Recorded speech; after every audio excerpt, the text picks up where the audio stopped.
Let food be thy medicine, and medicine be thy food. There are in fact two things, science and opinion. The former begets knowledge, the latter ignorance. Wherever the art of medicine is loved, there is also a love of humanity. Walking is man's best medicine. As two diseases make a habit of two things, to help, or at least to do no harm. Declare the past, diagnose the present, foretell the future. Life is short, the art long, opportunity fleeting, experiment dangerous, judgment difficult. People think that epilepsy is divine simply because they don't have any idea what causes epilepsy. But I believe that someday we will understand what causes epilepsy, and at that moment, we will cease to believe that it's divine, and so it is with everything in the universe. The life so short, the craft so long to learn.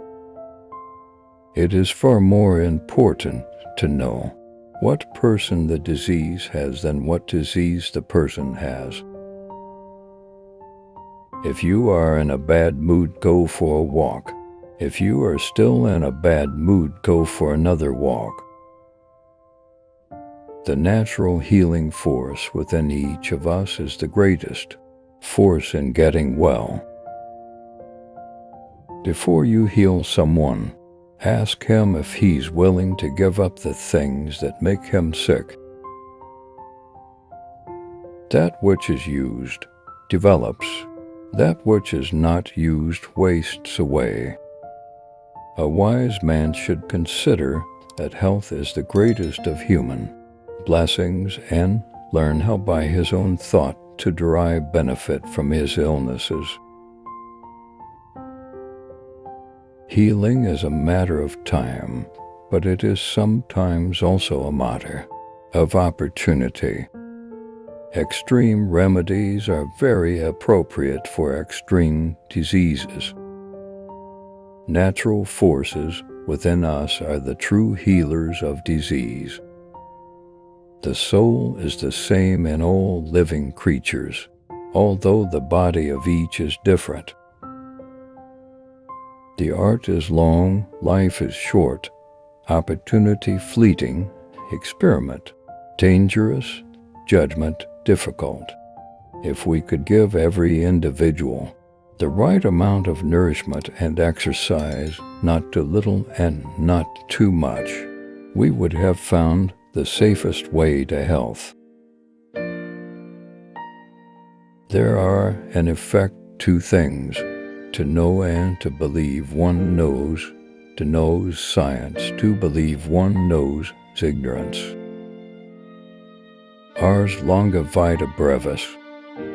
The physician must be able to tell the antecedents, know the present, and foretell the future, must mediate these things, and have two special objects in view with regard to disease, namely, to do good or to do no harm. All parts of the body which have a function, if used in moderation and exercised in labors in which each is accustomed, become thereby healthy, well-developed, and age more slowly. But if unused, they become liable to disease, defective in growth, and age quickly. It's more important to know what sort of person has a disease than to know what sort of disease a person has. All disease begins in the gut. Cure sometimes, treat often, and comfort always. Ars longa vita brevis. When sleep puts an end to delirium, it is a good symptom. Life is short, the art long. Eunuchs do not take the gout, nor become bald. Disease is not an entity, but a fluctuating condition of the patient's body, a battle between the substance of diseased and the natural self-healing tendency of the body. It is more important to know what sort of person has a disease than to know what sort of disease a person has. If you are in a bad mood, go for a walk.